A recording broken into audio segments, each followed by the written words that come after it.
Hello everyone, आज है 1 मार्च और आज इस वीडियो में हम बात करने जा रहे हैं भारत हैवी इलेक्ट्रिकल्स लिमिटेड, जिसको हम बेल के नाम से भी जानते थे कि 50 रुपए के करीब पहुंचने की ये शेयर कोशिश कर रहा है। और पिछले काफी वक्त से मैं आपको वीडियो बनाकर इन्फॉर्म भी कर रहा हूं कि बहुत जल्दी ये शेयर आपको 45 रुपए तक पहुंचता हुआ देखने को मिलेगा, 50 रुपए तक पहुंचता हुआ देखने को मिलेगा। आप देखिए, अभी हाल फिलहाल में ही बेल के ऊपर मैंने वीडियो बनाया था 25 फरवरी को, जब शेयर 46 रुपीज का ऊपर था। तो तभी मैंने कहा था कि सरकार का बड़ा खेल यहाँ पर होने वाला है, तो खरीदारी करिएगा लेकिन बेचेगा मत। 16 फरवरी को जब शेयर 40 रुपए से भी कम प्राइस पे अवेलेबल था, तब भी मैंने वीडियो बनाकर आपको इन्फॉर्म किया था कि मौका यहाँ पर सिर्फ और सिर्फ खरीदारी का है। बेचने की गलती यहाँ पर मत करना, सरकार का बड़ा फैसला कभी भी यहाँ पर आ सकता है। और इतना ही नहीं, जनवरी महीने में जब 37 रुपीज का ये शेयर था, तब भी मेरी खरीदारी की रिकमेंडेशन थी यहाँ पर। और अगर हम कोरोना काल में जाए तब 27 रुपए का ये शेयर था, जून 3 तारीख की ये बात है, और तब भी मेरी बाइंग रिकमेंडेशन थी। उससे थोड़ा और पीछे जाए तो मई महीने में 22 रुपए का ये शेयर था, और 5 मई की ये बात है, और तब भी मेरी खरीदारी की यहाँ पर रिकमेंडेशन थी। आप देख सकते हैं कि ओवर द टाइम इस शेयर में बहुत ही बढ़िया तरीके से मोमेंटम आया है, और सभी पीएसयू शेयर्स में तेजी आई है, जिसमें बेल भी शामिल है। वीडियो में हम यहाँ पर बातचीत करेंगे कि क्या यहाँ पर प्रॉफिट बुकिंग करनी चाहिए या फिर अगला टारगेट इससे भी ऊपर हो सकता है। उन सारी चीजों के बारे में इस वीडियो में हम डिस्कस करेंगे, लेकिन उससे पहले अगर आपने अभी तक चैनल को सब्सक्राइब नहीं किया है तो प्लीज अभी इसे सब्सक्राइब कर लीजिए, क्योंकि आगे भी बहुत सारे वीडियोस हैं जो आपको काफी ज्यादा हेल्प करेंगे। उसके साथ साथ अगर आपने अभी तक मेरी टेलीग्राम चैनल को सब्सक्राइब नहीं किया तो उसको भी सब्सक्राइब करना मत भूलिएगा, लिंक आपको डिस्क्रिप्शन में मिल जाएगा। तो बात करते हैं भारत हैवी इलेक्ट्रिकल्स लिमिटेड के बारे में। पिछले एक महीने में अगर हम देखें तो एक महीने में 27% की दमदार रैली आई है। 38 रुपीज से आप देखिए शेयर उछल के पहुंचा था 43 रुपीज तक, गिरावट आई, दोबारा 38 तक पहुंचा, अब दोबारा तेजी आई है, 48 रुपीज तक शेयर पहुंच चुका है। एक साल में अगर हम देखें तो पिछले एक साल में 59% का ग्रोथ आया है। आप देखिए 19 रुपए तक का लो बना था कोरोना काल में, फिर बढ़िया तेजी आई थी, 43 रुपीज तक शेयर पहुंचा था। और ये वो वक्त था जब कोरोना काल चल रहा था। कोरोना की बदौलत बहुत सारे शेयर्स में गिरावट थी, लेकिन बेल के शेयर में तेजी थी, क्योंकि उसके साथ साथ इंडिया और चाइना के बीच में काफी ज्यादा टेंशन चल रही थी बॉर्डर के ऊपर, और इंडिया ने चाइना को हर तरीके से बाइकआउट करना शुरू किया था। तो ऐसे में जो इंडियन कंपनीज है उसको बढ़ावा देने की बातचीत चल रही थी, और बेल एक काफी बड़ा रिप्लेसमेंट साबित हो सकता था चाइनीज कंपटीटर्स के खिलाफ। और जो वेदांता के चेयरमैन है अनिल अग्रवाल, उनके द्वारा बाकायदा ट्वीट करके स्टेटमेंट दिया गया था कि हमें चाइना के ऊपर अपनी डिपेंडेंसी को कम करना है, तो अल्टरनेटिव्स ढूंढने पड़ेंगे। और भारत हैवी इलेक्ट्रिकल्स एक बहुत बड़े अल्टरनेटिव के तौर पर सामने आ सकता है, और उन्हीं के एक स्टेटमेंट की बदौलत 20 रुपए का शेयर 45 रुपए तक पहुंचने की कोशिश कर गया। लेकिन बाद में रिजल्ट आए, नतीजे अच्छे नहीं थे, गिरावट आई, फिर तेजी आई, फिर इतनी बड़ी गिरावट आई, और उसके बाद अभी अगर देखें तो काफी बड़ी तेजी है, क्योंकि पूरे के पूरे पीएसयू बास्केट्स में तेजी देखने को मिल रही है। और कहीं ना कहीं खबरें ये भी है कि प्राइवेटाइजेशन भी हो सकता है इन कंपनियों का। 10 साल में अगर हम देखें तो पिछले 10 साल में 82% की गिरावट है, 300 रुपए से टूटकर शेयर नीचे आया है। मतलब तेजी की बहुत बड़ी जगह अभी भी यहाँ पर बाकी है। मिड कैप शेयर है ये, 16,871 करोड़ के आसपास का इसका मार्केट कैप है। एनएससी में देखें तो 12 करोड़ से भी ज्यादा का इसका वॉल्यूम ट्रेड है। काफी बड़ी क्वांटिटी में लोगों ने यहाँ पर खरीदारी बिकवाली की है। प्रमोटर के पास 63.17% की होल्डिंग है। प्रमोटर मतलब सरकार है, यहाँ पर गवर्नमेंट कंपनी है ये, और प्रेसिडेंट ऑफ इंडिया सबसे बड़े प्रमोटर है, और एक भी शेयर इनका गिरवी नहीं है। एफआईएस के पास 4.34% की होल्डिंग है, 2.21% की होल्डिंग म्यूचुअल फंड, और 10.91% की होल्डिंग इंश्योरेंस कंपनी यहाँ पर ओन करती है। अच्छी खासी होल्डिंग हम फंड हाउसेस की यहाँ पर मान के चल सकते हैं। और एक और बड़ा नाम है हाईएस्ट पब्लिक शेयर होल्डर में, और वो है LIC, life insurance corporation of India. LIC के पास 10.07% की बहुत बड़ी होल्डिंग है, और इंडिविजुअल इन्वेस्टर होल्डिंग 15.84% के आसपास देखने को मिल रही है। बेल के बारे में अगर हम यहाँ पर बात करने जाए तो टेक्निकल रेटिंग जो है वो अभी भी काफी शानदार है, तेजी के संकेत है, यहाँ से शेयर और ऊपर तक जाने का दमखम रखता है। यहाँ पर according to Moneycontrol user हम देखें तो 87% लोग खरीदने की सलाह दे रहे हैं, 10% लोग बेचने की बात करो, 3% लोग होल्ड करने की नसीहत दे रहे हैं। मतलब 90% लोगों का पॉजिटिव व्यू है, जबकि सिर्फ 10% लोग ही ऐसे हैं जो आपको बेचने की सलाह यहाँ पर दे रहे हैं।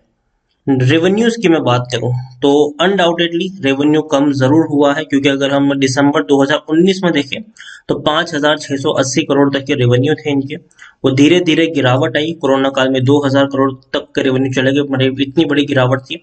लेकिन सितंबर में दोबारा रेवेन्यू में उछाल आया, 3,700 करोड़ तक पहुंचा। दिसंबर में ये जो रेवेन्यू था वो और अच्छा हुआ, 4,450 करोड़ तक हुआ। अब मार्च में और बेहतर रेवेन्यू की आप एक्सपेक्टेशन यहाँ पर कर सकते हैं। प्रॉफिट्स की मैं बात करूं तो देखिए, कंपनी पिछले 4 क्वार्टर से नुकसान में, मतलब पिछले 1 साल से ये लॉस में है। मार्च 2020 में 1,535 करोड़ का लॉस था। जून 2020 में 900 करोड़ के आसपास का लॉस था। सितंबर 2020 में 565 करोड़ के आसपास का लॉस, और दिसंबर में 236 करोड़ का लॉस। तो देखिए, धीरे धीरे ही सही लेकिन लॉसेस यहाँ पर कम हो रहे हैं। तो उम्मीद करते हैं कि जब मार्च के नतीजे आए तब आप एक बेहतर नतीजे की एक्सपेक्टेशन कर सकते हैं। एटलीस्ट जो लॉसेस धीरे धीरे कम हुए हैं वो प्रॉफिट में कन्वर्ट हो, ये देखने वाली बात होगी मार्च में। और अगर ऐसा हो जाता है तो अगेन एक बहुत ही बढ़िया चीज होगी इस कंपनी के लिए, और जो ट्रेंड इसका थोड़ा सा नेगेटिव है वो दोबारा से पॉजिटिव में आ जाएगा। भारत हेवी इलेक्ट्रिकल्स, देखिए 2-3 वजह से काफी ज्यादा ये शायद चर्चा में है। पहली यही है कि सरकार काफी सारी पीएसयूज कंपनीज को प्राइवेट प्लेयर के हाथ में देने के बारे में सोच रहे, मतलब बिकवाली करने के बारे में सोच रहे हैं, अपना हिस्सा बेचने के बारे में सोच रहे हैं, ताकि कोरोना काल में जो पैसों की आपूर्ति है उसको पूरी किया जा सके। और दूसरी बात यहाँ पर यह भी है कि सरकार चाहती है कि भैया बिजनेस चलाना अब उनके लिए नहीं है सही, तो इसीलिए काफी सारे जो शेयर्स हैं वो अपने बेच भी रहे हैं। और कई सारी कंपनीज में उन्होंने ओएफएस के द्वारा भी अपनी हिस्सेदारी को बेचा है। और भारत हेवी इलेक्ट्रिकल्स में अगर कल को सरकार इसको प्राइवेट करती है तो कहीं ना कहीं शेयर में आपको एक बहुत बड़ी तेजी भी देखने को मिल सकती है। अब बात करते हैं कि इसके ग्रोथ की। देखिए, फ्यूचर में इस कंपनी का ग्रोथ मुझे बेहतर नजर आ रहा है, क्योंकि देखिए जिस तरीके से इंडिया और चाइना के बीच में टेंशन चल रहा है, तो भैया वो सुलझने वाला मामला तो नहीं है, वो वक्त के साथ साथ और बिगड़ता जाएगा। कहीं ना कहीं ये मुझे ऐसा लग रहा है।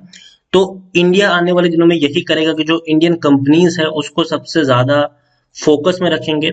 मैन्युफैक्चरिंग के ऊपर काफी ज्यादा फोकस किया जाएगा फ्यूचर में, ताकि चाइनीज कंपनी के ऊपर अपनी जो डिपेंडेंसी है उसको कम किया जा सके। और मैन्युफैक्चरिंग में भारत हैवी इलेक्ट्रिकल्स वाकई में एक बहुत बड़ी कंपनी है, और चाइनीज कंपनियों का एक रिप्लेसमेंट बनने का दमखम रखने वाली ये कंपनी है। तो फ्यूचर ग्रोथ मुझे बेहतर लग रहा है इस कंपनी का। धीरे धीरे तेजी आपको देखने को मिलेगी यहाँ पर। बड़े बड़े प्रोजेक्ट्स फ्यूचर में इस कंपनी को मिल सकते हैं। रेवेन्यू धीरे धीरे बढ़ते हुए नजर आएंगे, और जो अब तक लॉस में है ये कंपनी, वो दोबारा से एक बार फिर से आपको प्रॉफिट करती हुई देखने को मिल सकती है। तो इसीलिए मैं कहूंगा कि ये शेयर में अगर आप खरीदारी करते हैं तो मैं हमेशा आपको एडवाइस किया है, चाहे शेयर 20 पे हो, 25 पे हो, 30 पे हो, 35 पे हो, 40 पे हो, या फिर 45 पे हो, या फिर अब इस रीसेंट प्राइस पे हो, मैं यही एडवाइस करूंगा आपसे कि आप यहाँ पर शॉर्ट टर्म का गोल लेके मत चलिए, आप यहाँ पर लॉन्ग टर्म का गोल लेके चलिए। कम से कम यहाँ पर और 2-3 साल का प्लान लेके चलिए आप यहाँ पर। और खरीदारी भी कर सकते हैं, लेकिन टुकड़ों में खरीदारी करें तो ज्यादा बेहतर होगा, क्योंकि कभी भी यहाँ पर प्रॉफिट बुकिंग आ सकती है। अब देखिए, इससे पहले भी अगर मैं आपको इस ग्राफ दिखाने की कोशिश करूं पिछले 1 साल का, तो एक तेजी आई थी, लेकिन उसके बाद एक बड़ी प्रॉफिट बुकिंग भी आई। लंबे समय तक शेयर एक गिरावट में चला गया, लेकिन उसके बाद फिर से इसने बाउंस बैक करने की कोशिश की। तो ऐसा देखने को मिलेगा। शेयर काफी ऊपर निकल चुका है। हो सकता है कि शायद थोड़ी बहुत प्रॉफिट बुकिंग आए, लेकिन उस प्रॉफिट बुकिंग में आपको डरने की जरूरत नहीं है। पैनिक में आकर बेच के निकल मत जाना, बल्कि उस गिरावट का आप चाहे तो फायदा उठा सकते हैं थोड़ी और क्वांटिटी को खरीद कर। तो यही कहूंगा कि अगर आपको फ्रेश बाइंग भी करनी है, तो अगर आपको 1,000 शेयर खरीदने तो पहले 250 शेयर खरीदिए, फिर वेट करिए गिरावट आए और क्वांटिटी ऐड करें, वेट करिए गिरावट आए और क्वांटिटी ऐड करें। इस तरीके से आप यहाँ पर प्ले करेंगे तो ज्यादा बेहतर होगा। और दूसरी बात, कम से कम 2-3 साल का प्लान लेके चलिए। ओवर द नाइट यहाँ पर कुछ भी नहीं होगा, वक्त लगेगा चीजों को अच्छा होने में, बेहतर होने में। और लॉन्ग टर्म के लिए मुझे ये शेयर वाकई में थोड़ा बहुत पसंद आ रहा है, कि जरूर इसमें आपको तेजी देखने को मिलेगी।